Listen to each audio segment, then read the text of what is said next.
IOQM 2023 5 marks question. A trapezium in the plane is a quadrilateral in which a pair of opposite sides are parallel. Opposite side का कोई एक pair parallel होगा, दोनों भी हो सकते हैं.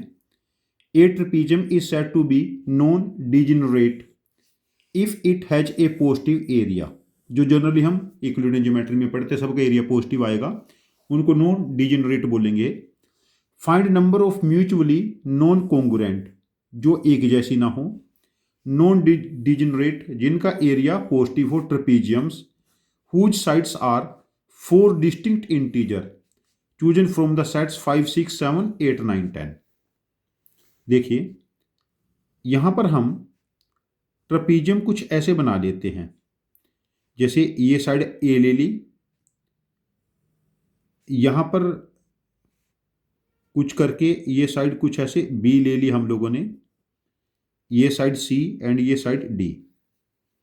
तो हम एज्यूम कर लेते हैं पहले स्टार्टिंग में, जैसे जो साइड लेंथ ए है ये सी से बड़ी है और डी की लेंथ बी से ज़्यादा है, तो डी ऐसे स्लैंट रहेगी. तो यहाँ पर देखिए हम ए ना ए सी पे एक परपेंडिकुलर ड्रॉप करा लेते हैं यहाँ पर ऐसे, और एक परपेंडिकुलर यहाँ ड्रॉप करा लेते हैं. यदि ये दोनों साइड पैरेलल है तो इनके बीच की हाइट, जो ब्लैक साइड की लेंथ है, ये कांस्टेंट रहेगी. पैरेलल लाइन है ना, और इतने वाली लेंथ यदि मैं x ले लेता हूं तो ये लेंथ क्या बनेगी, a माइनस एक्स. ठीक है. और c, देखो ये वाली लेंथ क्या बनेगी, c, और ये क्या थी, a माइनस एक्स. तो ये वाली जो लेंथ का छोटा सा टुकड़ा ये बनेगा c minus a plus x. अब देखिए इस राइट एंगल ट्रायंगल में ये जो हाइट है ये क्या बनेगा, d square minus x square. और इस राइट एंगल ट्रायंगल में देखो ये राइट एंगल है ना, हाइपोटेन्यूस बी है, B square minus C minus a plus x whole square. अब यहां पर हम स्क्वायर ओपन कर लेते हैं, सी माइनस ए को 1 यूनिट मान लेते हैं और x, d square minus x square b square minus C minus a square plus x square minus 2x into c minus a, x square इससे कैंसल. अब देखो यहां से जो x की वैल्यू क्या बनेगी, डी स्क्वायर प्लस सी माइनस ए, negative sign के साथ था ना, इसको सी माइनस ए माइनस सी आप किसी भी फॉर्मेट में यूज कर सकते हो, और minus B square and upon 2 time a minus c. देखो ना नेगेटिव साइन एडजस्ट कर लिया, तो मैंने नीचे a माइनस सी लिखा तो ऊपर भी a माइनस सी का स्क्वायर लिख दिया, ताकि सिमेट्री मेरे पास बनी रहे. और हम मान के चले हैं a की लेंथ c से ज़्यादा है और d की लेंथ b से ज़्यादा है. ठीक है. अब देखिए हमारे पास जो वर्टिकल साइड्स है, यहाँ पर d हाईएस्ट है, तो ऐसा हो सकता है हाइट एंड d दोनों इक्वल हो सकते हैं, ये मैक्सिमम है, या फिर x और d दोनों इक्वल हो सकते हैं, x की वैल्यू d से ज़्यादा नहीं हो सकती. तो दिस बिलोंग्स टू 0 से d, ये क्लियर है, जो x की वैल्यू है ये 0 से d के बीच में ही रहेगी, तभी तो उस केस में हमारे पास यूनिक ट्रिपेजॉइड बनेगा. जो ट्रेपेजियम है ये यूनिक इसी केस में बनेगा. चलो नेक्स्ट स्टेप देखते हैं हम. इसके बाद क्या करेंगे, हम इसको क्रॉस मल्टीप्लाई कर लेते हैं d लेके इधर, तो ये बनेगा d square plus a minus c square minus B square less than 2d time a minus c. इसको हम इस तरफ ट्रांसपोज कर लेते हैं, d square plus a minus c square 2d into a minus C minus B square is negative. अब देखो x square plus y square 2xy d minus a plus c का होल स्क्वायर में इसको लिख सकता हूं, डी माइनस सी प्लस ए का whole square में इसको लिख सकता हूं. और इसको हम ऐसे भी लिख सकते हैं, ए माइनस सी माइनस डी का होल स्क्वायर, बिकॉज ए की वैल्यू सी से ज्यादा है ना, तो इसको ए माइनस सी फॉर्मेट में हम लिख लेते हैं, बिकॉज डी और ए के बीच में, सी में तो कोई रिलेशन हमें नहीं गिवन है, इससे हमें ज़्यादा इफिशियंट रिजल्ट मिल सकता है। Minus B square is negative. अब देखिए X square minus Y square, एक फैक्टर बना A minus C minus D minus B, और दूसरा A minus C minus D plus B, ये नेगेटिव। अब देखो ट्रायंगल की थ्री साइड्स का सम, तो क्वाड्रिलेटरल की थ्री साइड का सम फोर्थ से ज़्यादा होना है, ये तो क्लियर है। तो ये वैल्यू स्ट्रिक्टली नेगेटिव है, तो इस वैल्यू को पॉजिटिव होना पड़ेगा, तभी तो प्रोडक्ट नेगेटिव रहेगा। तो हम ऐसा कह सकते हैं a plus b minus C minus d is positive, a plus b is more than c plus d. अब हमारे पास जो केसेस जनरेट हुए, ए सी डी बी, ए की वैल्यू सी से ज़्यादा है और डी की वैल्यू बी से ज़्यादा है, और हमें यह भी पता है a plus b is more than c plus d. अब यहां से मैं क्वाड्रिलेटरल्स बनाऊंगा, ट्रेपीजियम बनाऊंगा।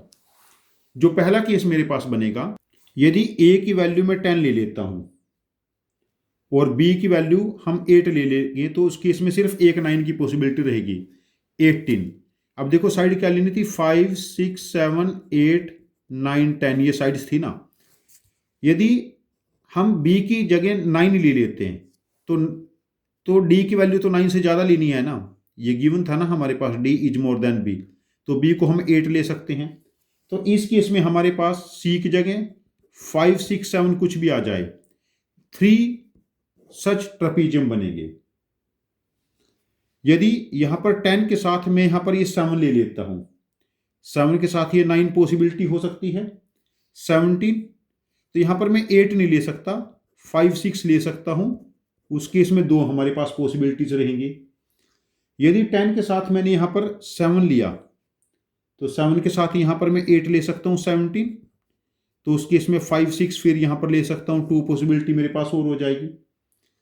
10 के साथ यदि हम 6 ले लेते हैं, 16 हो चुका है, तो यहां पर 6 के साथ में यदि 9 ले लेता हूं तो 5 हो सकता है, 6 के साथ 8 ले लेता हूं तो 5 और 7 2 पॉसिबिलिटी हो सकती हैं इस केस में, है ना, 8 के साथ।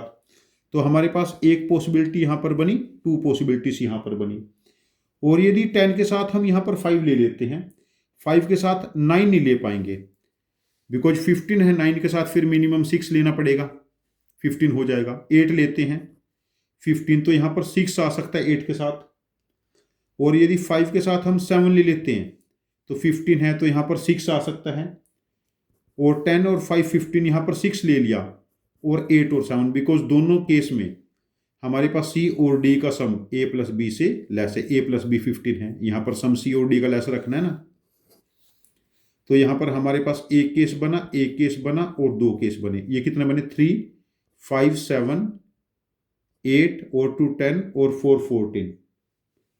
यहां पर मैंने कुछ गड़बड़ कर दी क्या, 3 और 2 5 और 2 7 और 1 8 और 2 10, मैंने कुछ गड़बड़ कर दी, कहीं पर केस मिस कर दिया। 14 केस है, हाँ। 10 के साथ यदि इसको हम 6 ले लेते हैं, तो 6 के साथ मैंने 7 तो नहीं लिया ना, देखो 6 के साथ हम 7 भी तो ले सकते हैं, 16 हो गया। तो यहाँ पर 5 आ सकता है और 8 आ सकता है, ठीक है ना, 5 और 8, यहाँ पर 2 केस और हो जाएंगे। ये केस हमारे पास बने अभी तक 16, जब हमने ए को 10 लिया है। चलो ए को 10 की बजाय 9 ले लेते हैं। जब ए को 9 लेंगे, बी को हम मैक्सिमम 8 ले सकते हैं, और यदि डी को 10 ले लिया इससे ज़्यादा, तो उस केस में हमारे पास यहाँ पर 5 और 6, बिकॉज 17 है ना, 15 16 दोनों केस पॉसिबल हैं, 2 केस हो जाएंगे। और 9 के साथ हम लोगों ने जब ए को 9 लिया, बी को हम लोगों ने 7 ले लिया, 16 हो गया ना। 7 के साथ इसको हमने 10 ले लिया, तो यहां पर ए की पॉसिबिलिटी है 5, बिकॉज ये 16 है, ये 15 मैक्सिमम, ठीक ना। और 9 के साथ जब इसको हमने 7 लिया है, तो 7 के साथ यदि इसको मैं 8 ले लेता हूं, तो 16 है ना, 8 के साथ हमारे पास पॉसिबिलिटी क्या हो सकती है, 5 और 6। एक पॉसिबिलिटी ये थी, 2 पॉसिबिलिटी ये होगी हमारे पास। जब हमने 9 के साथ यहां पर 6 लिया है, 15 हो गया, यहां पर 8 ले लिया हम लोगों ने, तो 8 के साथ हम क्या ले सकते हैं, ए की पॉसिबिलिटी 5 एक पॉसिबिलिटी होगी। और जब हमने यहाँ पर 9 लिया है, यहाँ पर 6 के साथ 7, तो यहाँ पर हमारे पास पॉसिबिलिटी हो सकती है 6 के साथ 7 लिया तो 5 एक ही पॉसिबिलिटी हो सकती है उस केस में भी। 12 और 15 है ना, हाँ एक ही पॉसिबिलिटी बनेगी। तो हमारे पास ये पॉसिबिलिटीज कितने बनी, 2 और 1 3 और 2 5 6 7, अभी तक 7 पॉसिबिलिटी बनी है। 9 के साथ जब मैं यहाँ पर 5 ले लूँगा 14, 6 के साथ हम 7 ले सकते हैं, 9 के साथ 5 के साथ यदि 7 लूँगा तो 14 है, तो यहाँ पर हमारे पास 6 हो सकता है। तो एक पॉसिबिलिटी ये बनी, एक पॉसिबिलिटी है 2 और 2 4 5 6 7 8 9, तो ये हमारे पास पॉसिबिलिटी 9। अभी तक का हमारा आंसर 25 आ चुका है। यदि हम a की वैल्यू 8 ले लेते हैं तो b की वैल्यू यदि हम लोग मैक्सिमम 9 ले लेते हैं तो यहाँ पर 10 हो जाएगा। 10 के साथ 5 6 दो पॉसिबिलिटीज आ जाएंगी, बिकॉज 7 नहीं आ पाएगी, बिकॉज 7 आ गया तो इन दोनों का सम 17 के इक्वल हो जाएगा ना। और यदि 8 के साथ यहाँ पर 7 ले लेते हैं, 8 तो आ नहीं पाएगा। यहाँ पर पॉसिबिलिटी देखो 15 है ना, 9 ले सकते हैं, 10 नहीं ले पाएंगे, 10 और 5 हो जाएगा ना। उस केस में एक ही पॉसिबिलिटी है, बिकॉज ये 14 और ये 15।